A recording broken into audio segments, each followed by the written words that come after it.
Hey guys, welcome to code with me. मैं हूं रोशन और आज हम बात करने वाले हैं जावा की पहली प्रोग्रामिंग।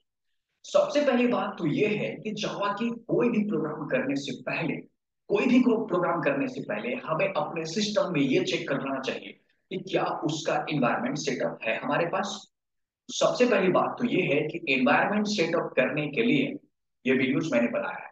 और पहला प्रोग्राम हमारा फ्लो कैसे होगा, हमें कौन सी एडिटर की जरूरत पड़ती है, ये सारा चीज इस वीडियोस में हम कवर करने वाले हैं। उसके बाद जो मैं कॉम्पिटेटिव प्रोग्रामिंग इस वीडियोस के बाद मैं सॉल्व करने वाला हूं, प्लीज मेरे साथ बने रहिए और उस वीडियोस को लाइक कीजिए, सब्सक्राइब कीजिए और शेयर कीजिए प्लीज।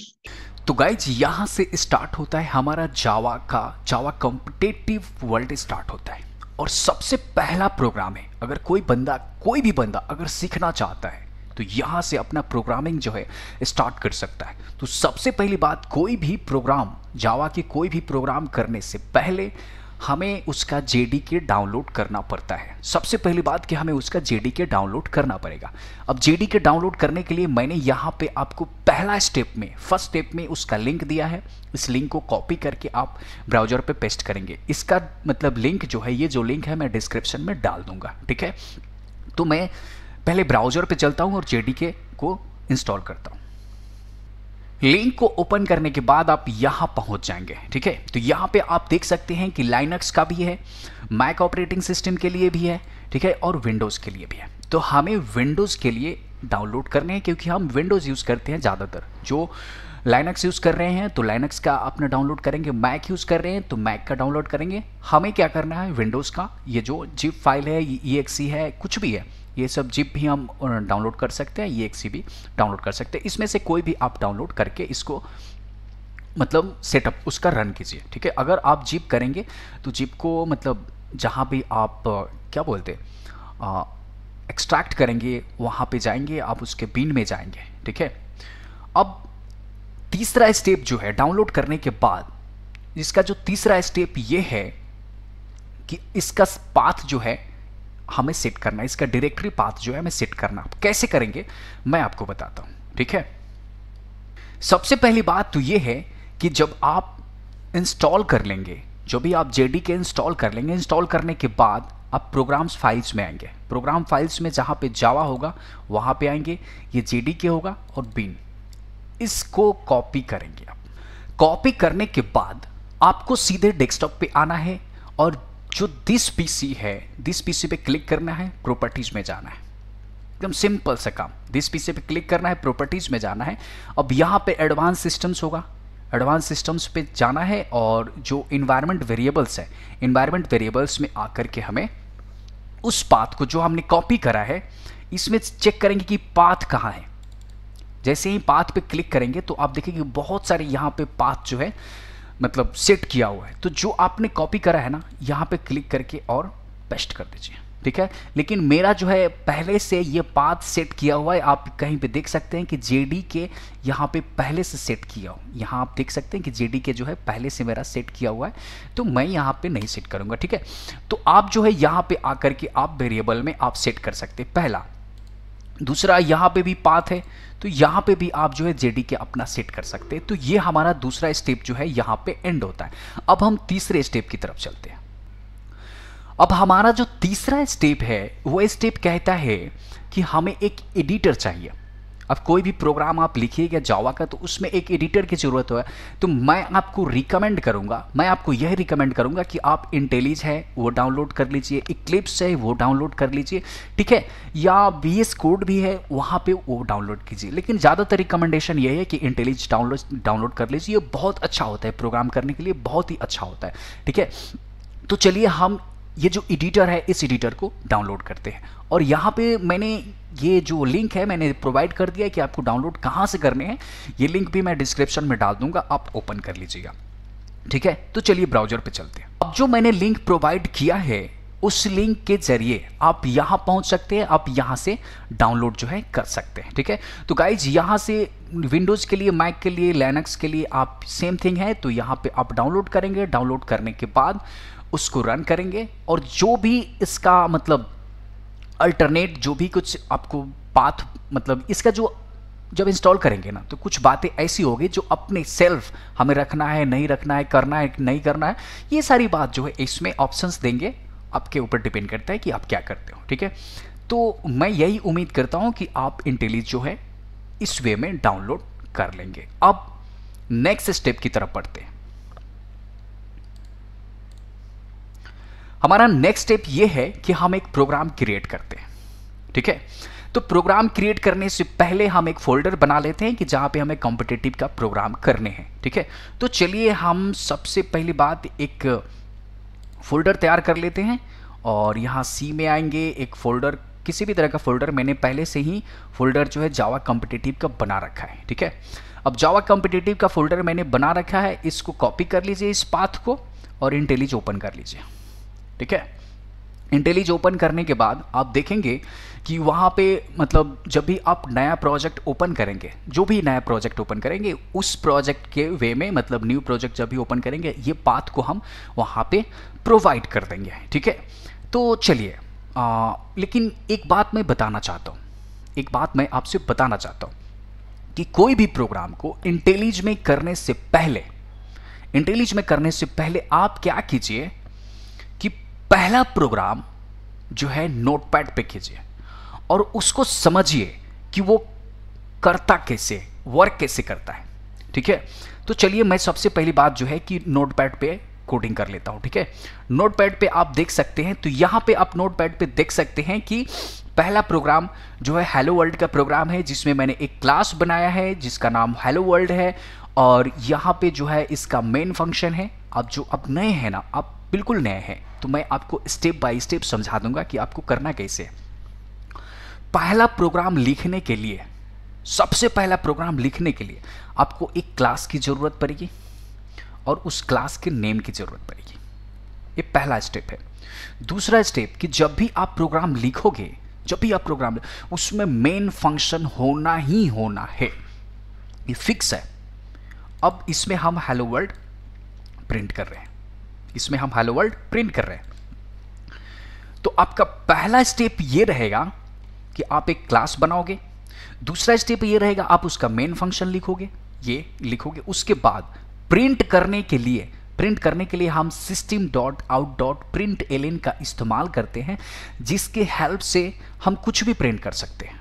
ठीक है, तो हेलो वर्ल्ड हमें प्रिंट कराना है, तो इसको हम पहले सेव करते हैं। सेव करने के लिए हम राइट क्लिक करेंगे, सेव एज करेंगे। अब देख सकते हैं यहाँ पर, तो यहाँ पे हम वही, ये जो नेम है ना, ये हेलो वर्ल्ड, यही नेम हम रखेंगे तो हमारे लिए बेहतर होगा। क्यों बेहतर होगा मैं आपको बताऊंगा। यहाँ पे पेस्ट कर दीजिए, .java कर दीजिए। ठीक है, यहाँ पे कोई किसी को दिक्कत है तो बताओ प्लीज। हमने पेस्ट कर दिया, सेव कर दिया। अब आप यहाँ आएंगे तो देख सकते हैं कि यहाँ पे एक जो है hello world.java नाम का मैंने अभी जो सेव करा है वो सेव हो गया यहाँ पर। ठीक है, अब इसे टेंशन मत लीजिएगा कि इंटेलिज में ये इंटेलिज का सिंबल इसलिए दिखा रहा है कि हमारे पास पहले से इंटेलिज है इसलिए, नहीं तो ऐसा कुछ नहीं। यहाँ पे मतलब जो हम टेक्स्ट लिखते हैं ना, वो टेक्स्ट आपको यहाँ पे भी, मतलब जब भी आप नोटपैड पे लिखोगे तो हो सकता है कि आपका नोटपैड का जो सिंबल हो कुछ दूसरा हो, तो इससे कंफ्यूज मत होइएगा। ठीक है, अब क्या करना है, अब हमें क्या करना ये है कि जहाँ पे हमने इस प्रोग्राम को सेव करा है, इस फाइल का नाम हमने क्या रखा है, hello world.java। जहां पे हमने ये रखा है वहां पे हम एक cmd ओपन करेंगे, कमांड प्रॉम्प्ट ओपन कर लिया। ठीक है, यहां तक कंफ्यूजन नहीं होना है प्लीज, अगर कंफ्यूजन है तो बताओ। हमने कमांड प्रॉम्प्ट ओपन कर लिया। अब हमें क्या करना है कि ये जो जावा, ये जो हमने hello world.java है ना, इसको हमें कंपाइल करना है।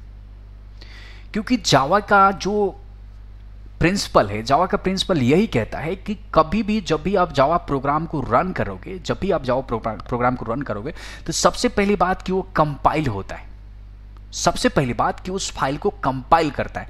तो फाइल का नाम क्या है, फाइल का नाम, हमारा जो नाम है उसको कॉपी करेंगे और कॉपी करके फाइल का नाम याद रखना, फाइल का नाम कॉपी करके हम उसको कंपाइल कराना है। तो हम कहेंगे कि जावा सी का मतलब तुम कंपाइल करो। क्या कंपाइल करना है, उस फाइल का नाम .java।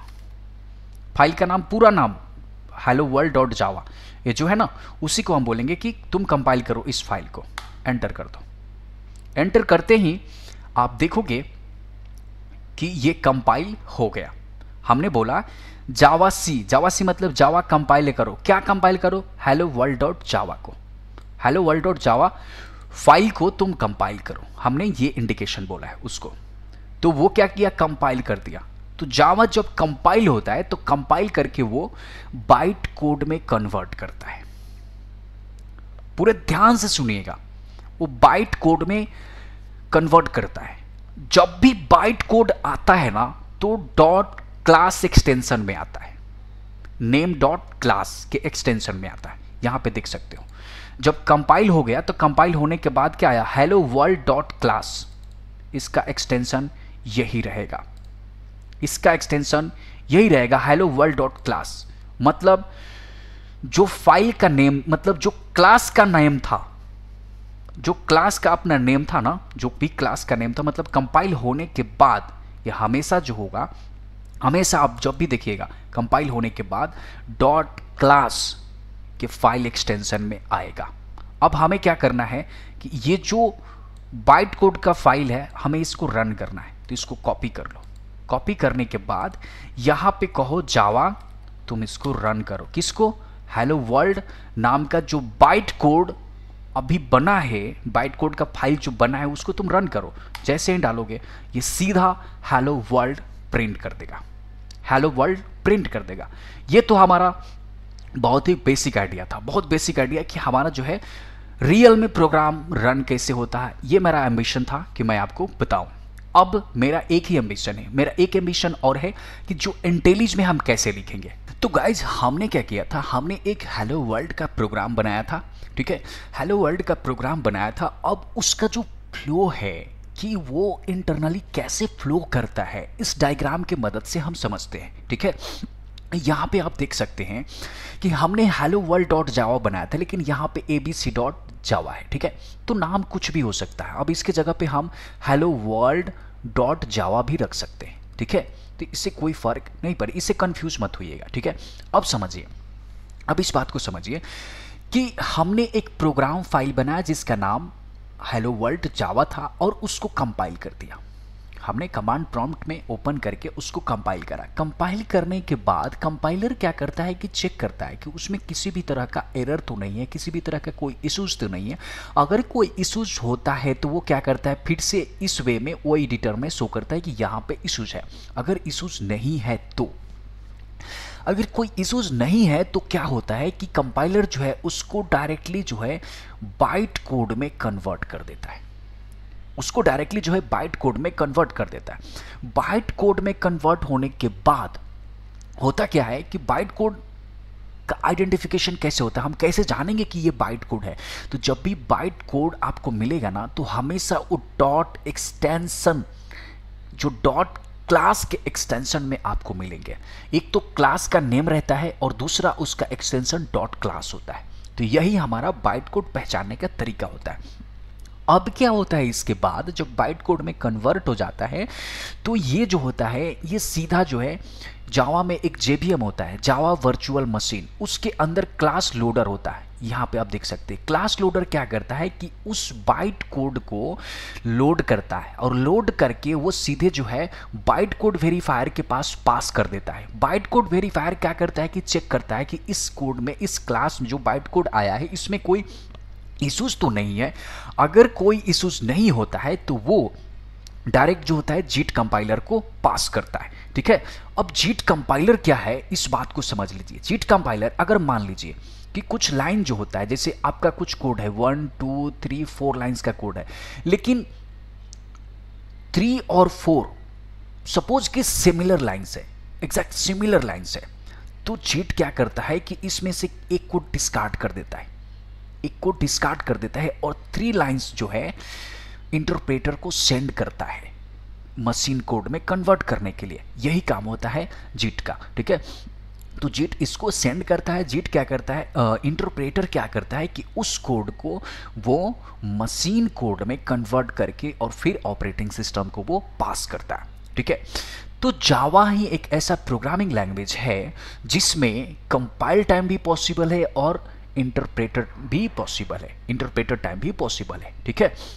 अब जैसे कंपाइल टाइम और रन टाइम, दूसरी बात तो ये है कि इसमें कंपाइलर भी काम करता है और इंटरप्रेटर भी काम करता है। ठीक है, तो गाइस ये था हमारा जावा कोड का जो मेन फ्लो है, यही था। ठीक है, अब हम क्या करेंगे कि जो नेक्स्ट वीडियोज हमारा आने वाला है, जो कुछ भी फनी वे में जो कोडिंग हम सीखेंगे एकदम फनी तरीका से, आपकी गर्लफ्रेंड का नाम यूज करके हम सीखेंगे, मतलब जिसमें आपको इंटरेस्ट आ सके उस वे में हम कोड को सीखेंगे। ठीक है, तो चलिए इस वीडियो को हम यहीं पे एंड करते हैं। Thank you so much.